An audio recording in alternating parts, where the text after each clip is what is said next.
बड़ी मातृशक्ति हमारे बीच उपस्थित है, उनकी तालियां जोर से आनी चाहिए।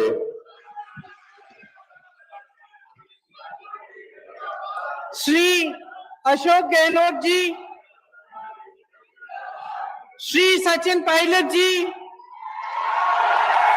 श्री सुखजिंदर सिंह रंधावा जी, श्री गोविंद दोतासरा जी, श्री सीपी जोशी जी, श्री रमेश मीना जी, श्रीमती शकुंतला रावत जी, श्री जुबैर खान जी, श्री प्रशांत बैरवा जी, श्री काजी निजामुद्दीन जी, श्री वीरेंद्र राठौर जी, अमृता धवन जी, गोविंद राम मेघवाल जी, हरीश मीना जी, मंच पर उपस्थित सभी नेतागण, कांग्रेस पार्टी के सभी पदाधिकारी, सरकारी अधिकारी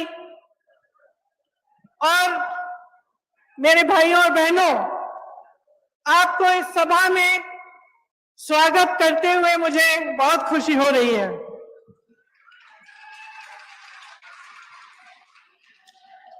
वीरभूमि राजस्थान का सभी भाइयों बहनों ने मारो राम राम साहब।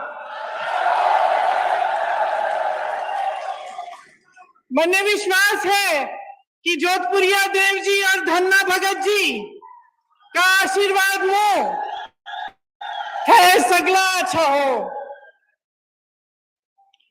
दुनिया के कोने कोने से लोग भक्ति, शक्ति, वीरता और अपनायत की धरती राजस्थान में आते हैं। इस धरती को देखने आते हैं, इस धरती के बारे में सीखने आते हैं, यहाँ की पुरानी कहानियों को सुनने आते हैं और ये देखने आते हैं कि यहाँ की वीर और साहसी जनता किस तरह से अपने जीवन के संघर्ष में आगे बढ़ रही है। आपका प्रदेश कर्तव्य, सेवा और वीरता का मिसाल है। इस प्रदेश पर, राजस्थान पर हमारे पूरे देश को गौरव है।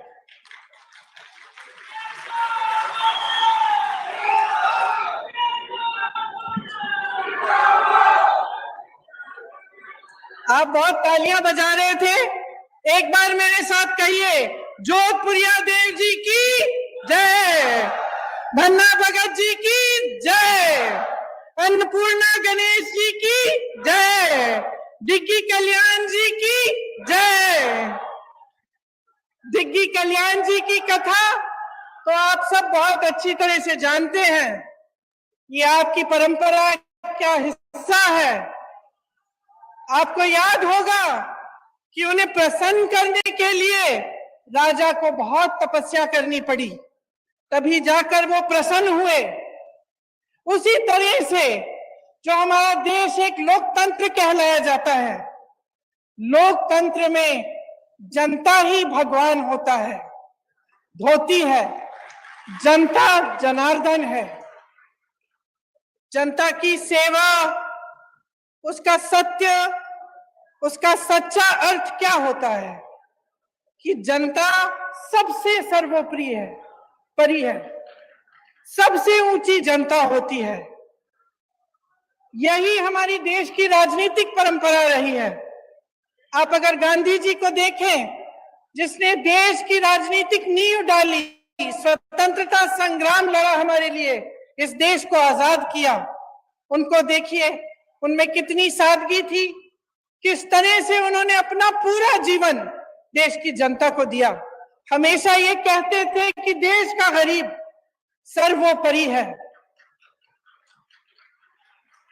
कहते थे कि जब तक इस देश के एक भी वासी के आंखों में आंसू है, जब तक वो आंसू हम नहीं पहुंच पाएंगे, तब तक हमारा काम पूरा नहीं हुआ। यही हमारी लोकतंत्र की नींव है, हमारी राजनीति की नींव है। आज राजस्थान सरकार भी अपने जन कल्याणकारी कार्यक्रम से, योजनाओं से इसी तरह आगे बढ़ रही है, ये समझकर कि गरीब को गणेश जी समझकर और किसान को भगवान समझकर। यही भावना मन में लेकर सरकार के जितने भी अधिकारी हैं और हमारे मुख्यमंत्री जी हैं, कांग्रेस पार्टी के नेतागण हैं, सब इसी भावना को मन में लेकर दिन रात काम कर रहे हैं। आज मैं सवाई माधोपुर से आई, वहां आप सबको मालूम होगा, खासतौर से मेरी बहनों को, कि वहां रणथंभौर के किले में एक प्रसिद्ध गणेश जी का मंदिर है। गई हुई है ना? हाँ, मैंने देखा है। जब भी मैं आती हूँ तो खूब सारी खासतौर से महिलाएं जाती हैं और मुझे हमेशा ताज्जुब होता है जब मैं उस रास्ते से गुजरती हूँ। मैं भी गई हूँ उस मंदिर में कई बार। तो जब वापस आती हूँ कभी कभी शाम हो जाती है, जंगल है वहां, आप गई हैं, आपने देखा होगा। उसी रास्ते से शेर आते हैं, उसी रास्ते से बाघ चल के आते हैं, उसी रास्ते से कई ऐसे जानवर आते हैं जिनसे अगर आमना सामना हो जाए तो आपको दिक्कत हो सकती है, चोट पहुंच सकती है।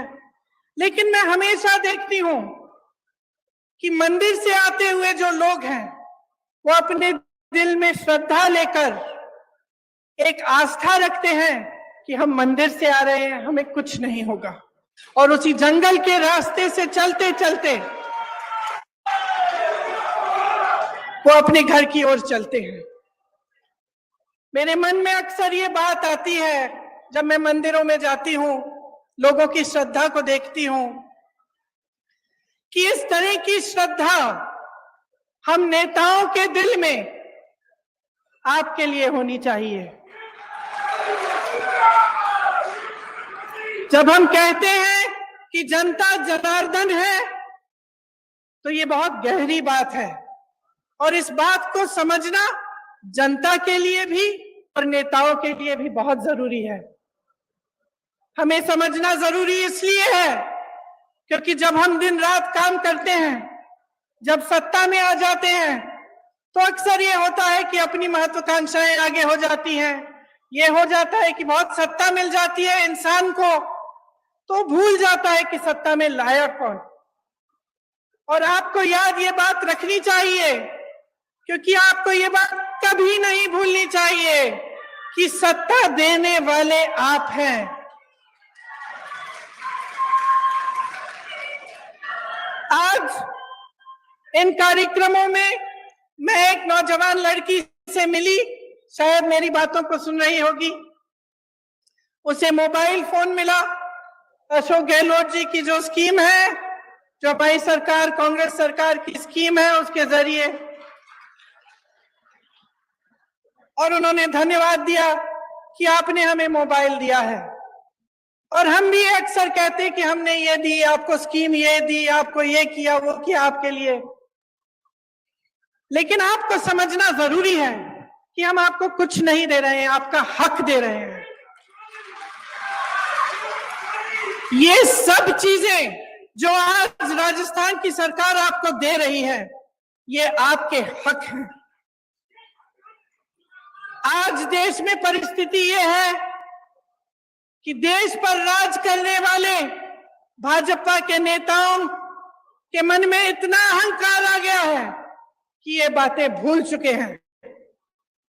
वही प्रधानमंत्री जो अपने आप को भूमिपुत्र कहते थे, आज करोड़ों के काफिले में चल रहे हैं। अगर आप महंगाई से जूझ रहे थे, महंगाई राहत कैंप से पहले, अगर आपके जीवन में अत्यंत मुश्किलें थी, तो ये किस लिए थी? कभी आपने ये सवाल उठाया है कि इतनी महंगाई क्यों? हमें जब रोजी रोटी के लिए कमाने जाना पड़ता है, हमें थोड़े से पैसे मिलते हैं। हम जब दुकान जाते हैं कुछ खरीदने के लिए, मन में शायद बात होगी आपकी, मेरी बहनें, कि आज मैं सब्जी बनाऊंगी, दाल बनाऊंगी, रोटी बनाऊंगी, तो आप इस आशा से जाती हैं दुकान की आपको दो चार चीजें खरीद के आएंगी। लेकिन हमेशा आप वापस आ जाती थी आधी चीजें लेकर। गैस का सिलेंडर आज देश भर में 1000 रुपए का है। कौन खरीद सकता है? क्या आप खरीद सकती हैं?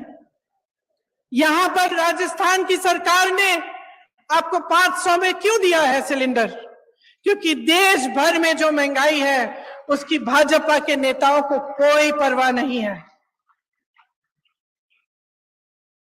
जब घर पर कोई बीमार पड़ जाता है, अस्पताल ले जाना पड़ता है, इलाज कराना पड़ता है, तो एक तो बीमारी का टेंशन होता है कि किस तरह से इलाज होगा, दूसरा हम कितने पैसे लगेंगे, तीसरा कि हम कमाएंगे कैसे इनका इलाज कराने के लिए। इसी तरह से कोई घर में एक कमरा बनाना हो, डर लगता है कि कितने का होगा, हमारे पास इतने पैसे हैं कि हम खर्च कर सकते हैं, बारिशें आ रही हैं, पानी चू रहा है ऊपर छत से, छत की मरम्मत करने के लिए आप 10 बार सोचते हैं कि करना चाहिए कि नहीं, हमारे पास शायद पैसे नहीं होंगे। ये नौबत क्यों आई है आज इस देश में कि प्रदेश की सरकारों को महंगाई राहत कैंप लगवाने पड़ रहे हैं, जब पूरे विश्व में तेल की बड़ी बड़ी कंपनियां खूब मुनाफा कमा रहे हैं और यहां भारत में भी, तो आपके लिए तेल इतना महंगा क्यों? आपने ये सवाल उठाया है, आपको ये सवाल उठाने पड़ेंगे कि ये सब जो आपको दिख रहा है इसमें असलियत क्या है। आपने देखा होगा हिमाचल प्रदेश में खूब बारिश आई, बारिश की वजह से टीवी पे आपने देखा होगा इतने सारे लोगों के घर गिर गए, खूब भारी नुकसान हुआ, जनता ने झेला ये नुकसान। हमारी सरकार ने प्रयास किया कि उनकी मदद हो, लेकिन प्रधानमंत्री जी के मित्र बड़े उद्योगपति अडानी जी ने क्या किया? जो सेब को उगाते हैं, जो सेब की पेटियां हैं, उनको बेचने के लिए जब किसान गए तो उन्होंने दाम घटा दिए, खरीदने का दाम घटा दिया। जिनको अपने घर बनाने पड़े क्योंकि इतनी बर्बादी हुई, घर पे घर गिर गए, जिनको अपना घर बनाना था, सीमेंट खरीदने गए, अडानी जी ने सीमेंट का दाम ऊपर कर दिया है, बढ़ा दिया है। और इनके पीछे कौन है? इनके पीछे हमारे प्रधानमंत्री हैं, जिन्होंने इस देश की पूरी संपत्ति अपने उद्योगपति मित्रों को दे दी। अब इस देश की संपत्ति किसकी संपत्ति थी? आप ही की संपत्ति थी। ये मेरी बैठी बहनें जो बैठी हुई हैं, इनकी संपत्ति थी। आज अगर पुरानी पेंशन के लिए सरकारी कर्मचारी रो रहा है तो क्यों रो रहा है? क्या उसका हक नहीं था कि 20-25 साल नौकरी करने के बाद उसे पेंशन मिलता, उसे सुरक्षा मिलती अपनी जीवन की, अपने परिवार के लिए? क्यों छीना गया ये? और जब इसको देने का समय आता है तो ये केंद्र की सरकार क्यों कहती है कि हमारे पास पैसे नहीं है? क्योंकि इनके जो बड़े बड़े उद्योगपति मित्र हैं, उनके हजारों करोड़ों के जो लोन हैं वो ये माफ कर रहे हैं, उनसे कुछ नहीं लेते। और यहाँ आपका पेंशन छीना जा रहा है, आपके रोजगार छीने जा रहे हैं।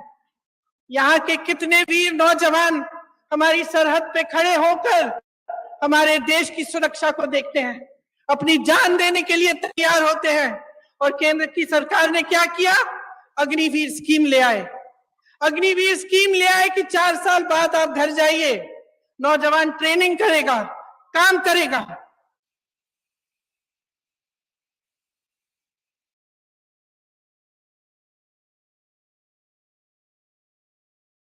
चाहिए था केंद्र सरकार को, वह भी नहीं किया।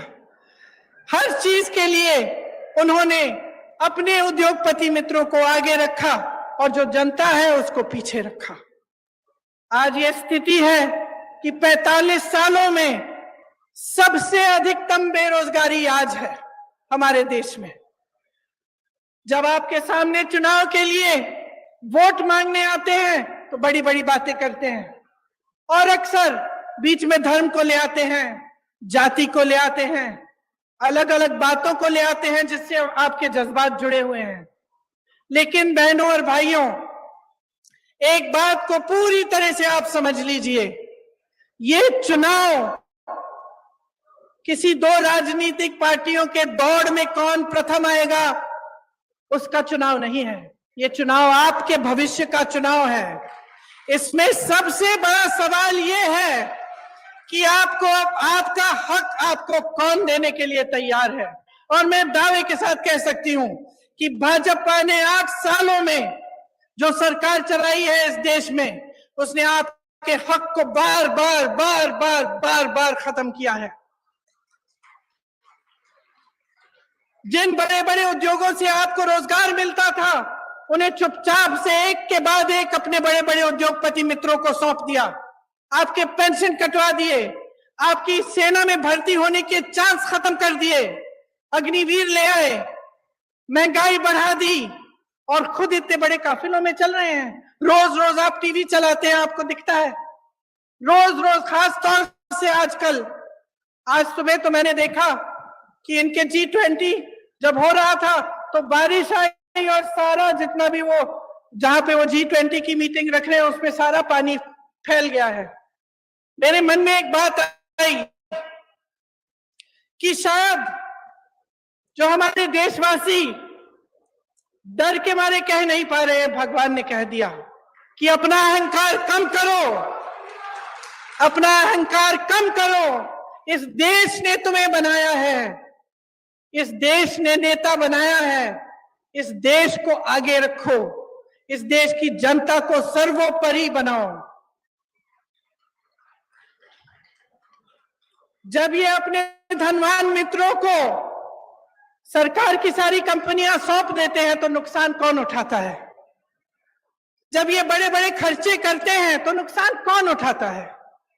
सबसे ज्यादा नुकसान मेरी बहनें उठाती हैं, क्योंकि जो पैसे आपकी भलाई के लिए आपके पास आने चाहिए वो नहीं आते। आपने देखा होगा कि राजस्थान की सरकार ने आपके लिए कितनी स्कीम निकाली है। पुराना पेंशन आज आपको राजस्थान में मिल रहा है, तो इसका मतलब है कि ये मुमकिन है ना, ये मुमकिन है इसलिए हो रहा है। आज जितनी भी स्कीमें हैं जिनके बारे में मुख्यमंत्री जी ने आपको बताया, जिनके बारे में यहाँ पे सारे बोर्ड लगे हुए हैं, कि चाहे वो इंदिरा रसोई हो जिसमें आपको 8 रुपए में पूरी थाली मिल रही है खाने की, चाहे वो चिरंजीवी योजना हो जिससे आपका इलाज मुफ्त में हो रहा है, चाहे महिलाओं के लिए मोबाइल का स्कीम हो जिससे नौजवान महिलाओं के लिए खास तौर से अच्छा है क्योंकि आप इस पर पढ़ाई कर सकते हैं, सब जानकारियां आपको इस पर मिल सकती हैं, और आपकी सुरक्षा के लिए भी अच्छा है कि कभी आप ऐसी स्थिति में हो तो आप घर फोन कर सकते हैं, किसी को बुला सकते हैं। तो ये सब स्कीमें कैसे हो रही हैं राजस्थान सरकार द्वारा?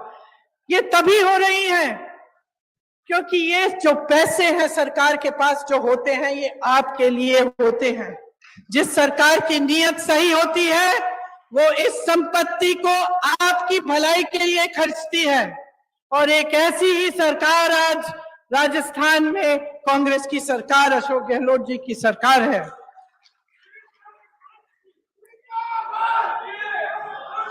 मोदी सरकार ने पेट्रोल डीजल पर टैक्स लगाकर, आपको मालूम है, जनता से 32 लाख करोड़ रुपए खींचे हैं और उन रुपयों का मनमाने के हिस्से खर्च करते हैं। ऐसे बड़ी बड़ी महफिलों में, अपनी बड़ी बड़ी कारवाओं में, तो आपके लिए फिर क्या बचता है? इनका ध्यान सिर्फ सत्ता को पकड़ के रखने में रहता है। आपने देखा होगा कि कितनी सरकारें इन्होंने ऐसे ही गिरा दी, किसी को पैसे खिला के, किसी को धमका के, किसी को डरा के। जब सरकार का ध्यान सिर्फ सत्ता में रहने के लिए रहता है, जब उनकी पूरे जितने भी उनके प्रयास हैं इसी में रहते हैं कि हम किस तरह से इस कुर्सी पे बैठे रहें, तो वो आपकी भलाई नहीं देखते, आपको भूल जाते हैं। उनके लिए आपकी जो समस्याएं हैं, आपकी जरूरतें हैं, वो महत्वपूर्ण नहीं रहती। और ऐसी ही सरकार आज केंद्र में चल रही है। इस सरकार में धनवान का जय जयकार है, सिर्फ धनवान का जय जयकार है, और जो आपकी जरूरतें हैं आपकी समस्याएं हैं उनको हल करने का कोई नामो निशान नहीं है।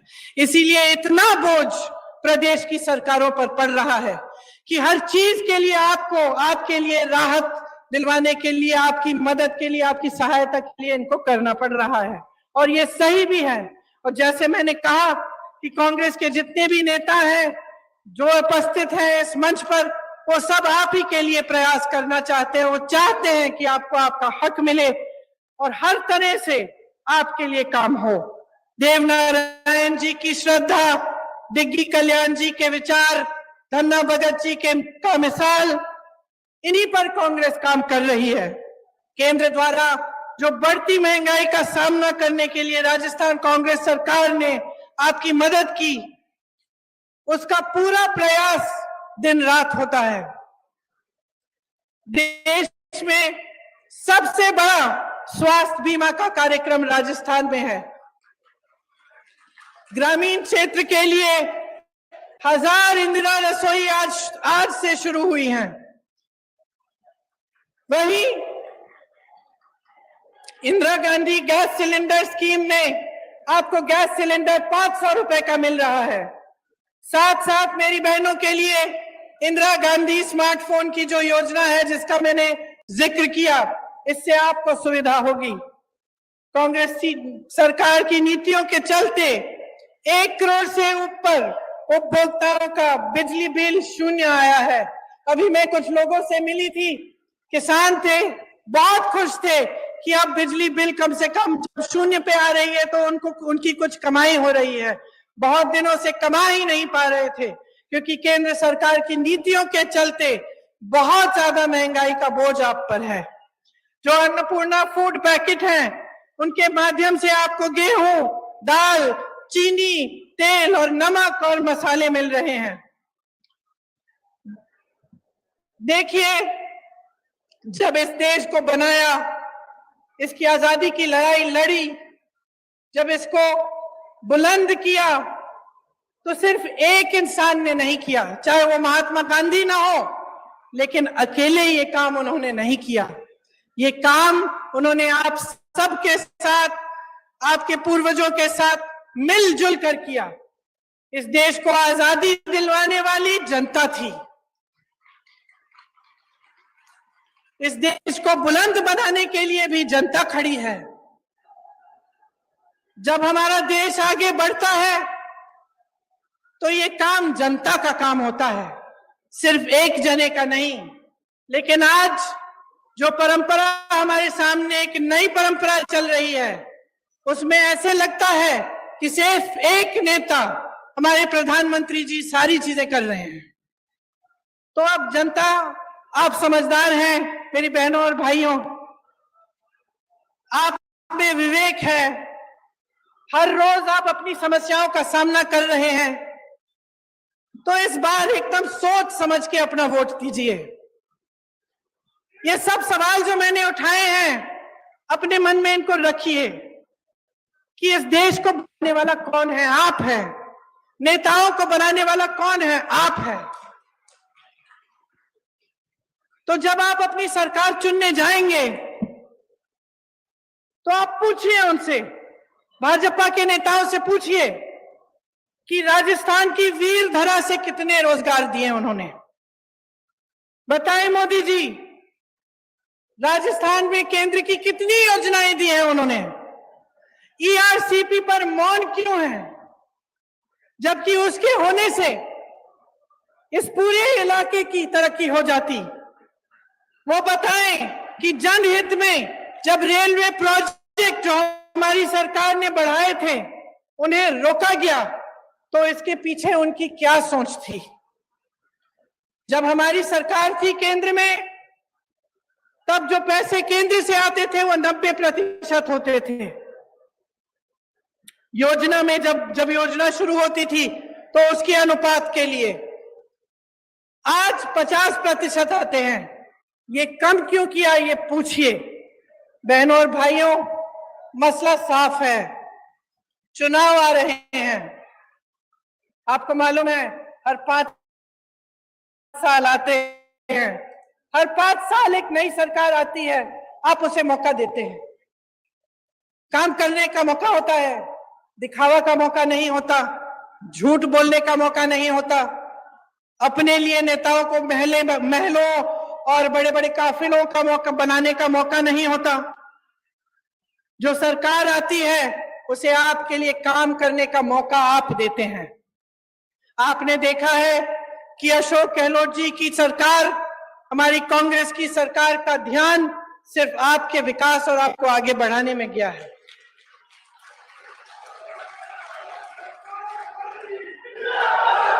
आप अपने अनुभव से ही देखिए कि भाजपा की सरकार, उनकी नीतियां सिर्फ अमीरों को आगे बढ़ाने के लिए हैं, गरीबों को, मिडिल क्लास के लिए कुछ नहीं है इनकी नीतियों में। मोदी जी विदेश जाते हैं, वापस आते हैं, कहते हैं कि बहुत हमारे देश का आगे बढ़ा है, हमारा देश, हमारा मान इतना बड़ा है। बाद में आपको पता चला कि वहां गए और उनके उद्योगपति मित्रों के लिए वो डील कराए आए हैं और बड़े बड़े उद्योगपतियों को खूब वहां से बिजनेस मिल रहा है। तो आप ही बताइए कि आपको ऐसी सरकार चाहिए जो सिर्फ गिने चुने अमीर लोगों को आगे बढ़ाए, कि आपको एक ऐसी सरकार चाहिए जो आपके लिए महंगाई के राहत कैंप लगाए, जो आपके लिए इंदिरा रसोई जैसी योजना लाए, जो महिलाओं को मोबाइल फोन दिलवाए, जो किसानों को आगे बढ़ाने के लिए, उनकी कमाई को बढ़ाने के लिए बिजली के बिल माफ करें, उनके कर्ज माफ करें। यह निर्णय आपको लेना पड़ेगा और ये एक बहुत बड़ा निर्णय है, इसको हल्के में मत लीजिए। जैसे ही भाजपा की सरकार राजस्थान में वापस आएगी, आप देखिए ये सारी स्कीम बंद हो जाएंगी। जितनी भी अच्छे काम कांग्रेस की सरकार ने किए हैं वो सब रुक जाएंगे। इसीलिए ये चुनाव जब आएगा, अगर आप अपने विवेक को इस्तेमाल करके सोच समझ के वोट नहीं देंगे तो आप अपना ही नुकसान करने जा रहे हैं। मैं यहां मंच पे खड़े होकर आपको कहना चाहती हूं कि ये देश आपका है, प्रदेश आपका है। जैसे मैंने शुरू में कहा, दुनिया भर से लोग आपके प्रदेश में आते हैं। आपकी वीरता अपार है, आपका संघर्ष अपार है। आप जानते हैं कि इस देश में जो नेता आते हैं वो दो तरह के होते हैं, क्योंकि आपका अनुभव अपार है। आप शुरू से देखते आ रहे हैं कि कैसी सरकारें आपके प्रदेश में चलते हैं, कैसे नेता होते हैं। दो तरह के नेता होते हैं बहनों और भाइयों। एक जिसका धर्म सेवा होता है, जो समझता है कि जनता ही सर्वोपरि है, और दूसरा जिसके मन में लालच, अहंकार और महत्वाकांक्षा होती है। इसीलिए आज इस मंच पर खड़े होकर मैं आपसे आग्रह करती हूं कि आप ऐसे नेता चुनिए जिनके मन में अहंकार नहीं, आपके लिए श्रद्धा हो। आप ऐसे नेता चुनिए जो आपको भूलकर आपकी मुश्किलों को बढ़ाने का काम ना करे, लेकिन आपको हर रोज सुबह याद करे और आपकी मुश्किलों को कम करने का काम करे। आप एक ऐसी सरकार चुनिए जैसी कांग्रेस की सरकार 5 सालों के लिए राजस्थान में रही है, जो आपके लिए, आपकी राहत के लिए, आपकी सहायता के लिए दिन रात एक करे। आपको बहुत बहुत धन्यवाद। इतनी गर्मी में आपने बहुत ध्यान से मेरी बातें सुनी। आशा है कि आपके मन में ये बातें